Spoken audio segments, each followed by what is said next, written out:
बाहेरून हे चिकन कुरकुरीत आणि आतून ज्युसी. एकदा खाल्लं की पुन्हा हॉटेलात जाण्याची गरज नाही, कारण हे चिकन आपण घरच्या घरी मोजक्या साहित्यात बनवणार आहोत.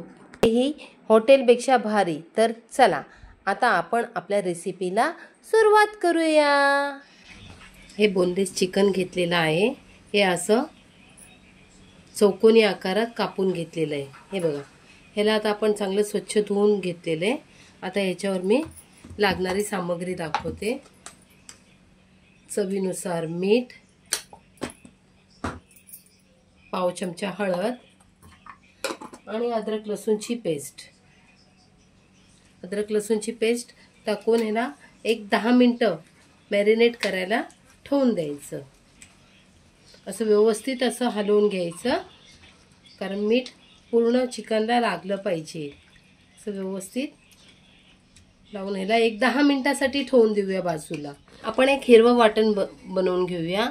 त्यासाठी एक 10 ते 12 हिरव्या मिरच्या घेतलेल्या आहेत, अर्धा इंच आल्याचा तुकडा, 10-15 लसणाच्या पाकळ्या आणि मूठभर अशी कोथिंबीर घ्यायची. मूठभर अशी कोथिंबीर ह्याची आता आपण मिक्सरमधून बारीक अशी पेस्ट करून घेऊया. अशी बारीक अशी पेस्ट करून घेतलेली आहे. आता जी आपण पेस्ट बनवली ना, त्यातनं 1 चमचाभर आलं, लसूण, मिरची आणि कोथिंबीर याची पेस्ट टाकून घ्यायची. पाव चमचा आमचूर टाकायचा. आमचूर तुमच्याजवळ असला तर आमचूर टाका, नाहीतर लिंबू टाकला तरी सुद्धा चालतो. 1 चमचा गरम मसाला टाकायचा आणि लाल तिखट 1 चमचा. आता पुन्हा ह्याला आहे ना सर्व असं व्यवस्थित चोळून घ्यायचं. आता आपण जे हे चिकन मॅरिनेट करून ठेवलेलं ना, त्याच्यावर 3 चमचे बारीक रवा टाकत आहे. असा बारीक रवा लावला ना, मस्त असं कुरकुरीत आपलं चिकन होतं. मस्त असं त्याला मिक्स करायचं. हां, आता मी गॅसवर एक फ्राय पॅन ठेवलेला आहे. त्याच्यात 3 चमचे तेल टाकत आहे.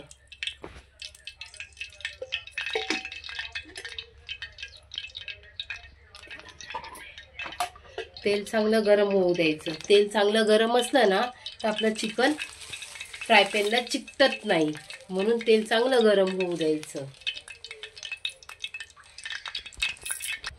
असं तेल चांगलं तापलं की आपण जे चिकन रवा लावून ठेवलेलं ना, ते एक एक त्याच्यात सोडून द्यायचं. कमीत कमी तेलात कुरकुरीत असं आपलं चिकन बनून तयार होतं.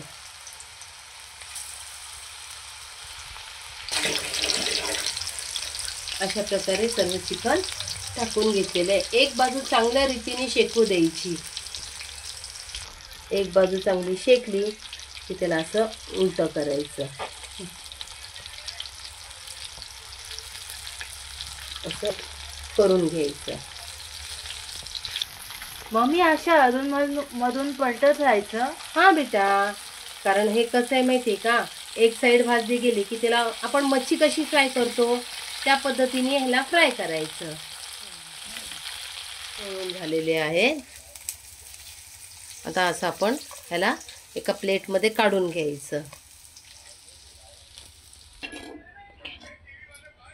असे सर्व आपण काढून घेतलेले आहे.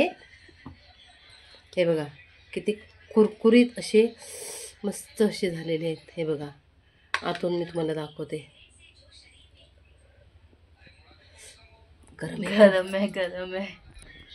आता हे गरम असतात ना, त्यावर चाट मसाला थोडासा टाकून घ्यायचा आणि खायला घ्यायचं. मैत्रिणींनो, तुम्हाला जर माझी आजची ही रेसिपी आवडली असेल तर लाईक करा, शेअर करा आणि आमच्या चॅनलला सबस्क्राईब करा.